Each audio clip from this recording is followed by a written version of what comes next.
Supreme Court seems poised to lower bar for whites to sue for job bias by Justin Juvenile, February 26.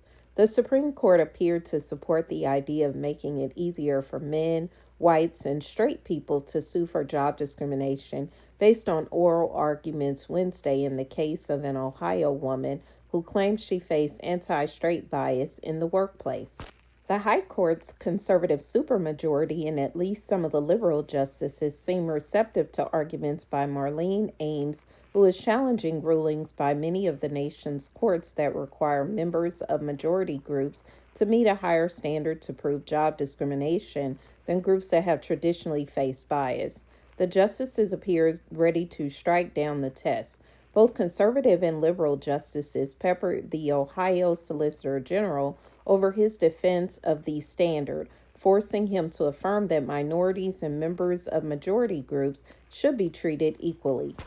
Quote, "We are in radical agreement," unquote, said Justice Neil M. Gorsuch, a striking statement for a court that has sharply divided along ideological lines in a number of high-profile cases in recent years, from abortion to affirmative action.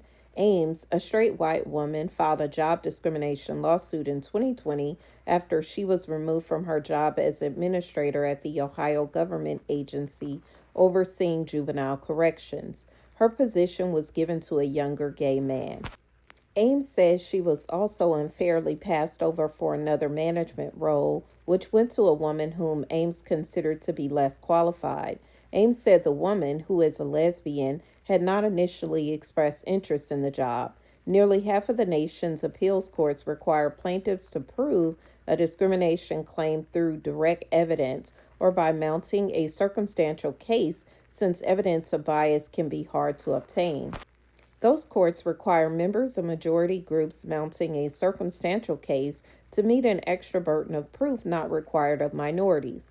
Whites, straight people, or men must show that their employer is the unusual one that discriminates against majority groups. Lower courts ruled against Ames before her job discrimination lawsuit went to trial, finding that she was unable to meet the extra step for members of majority groups to prove a job discrimination claim in nearly half of the nation's federal appeals courts. That typically means the plaintiff must show the adverse employment decision was made by a minority. The plaintiff can also offer statistical data showing evidence of a pattern of discrimination in the workplace. The standard, known as, quote, background circumstances, unquote, requires whites, men, and people who are not gay to show that their employer is the unusual one that discriminates against members of majority groups. Ames argues the standard was unconstitutional because it treats members of minority and majority groups differently when it comes to proving job discrimination.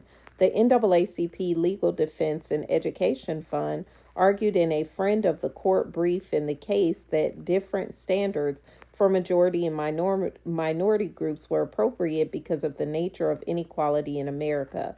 Blacks and other minority groups have historically been the target of bias, while, quote, reverse discrimination, unquote, is relatively rare. Most of the justices appear sympathetic to Ames' argument and ready to strike down the background circumstances standard. A ruling in the case is expected by this summer. This is a developing story. It will be updated. Original Washington Post article linked in the description below.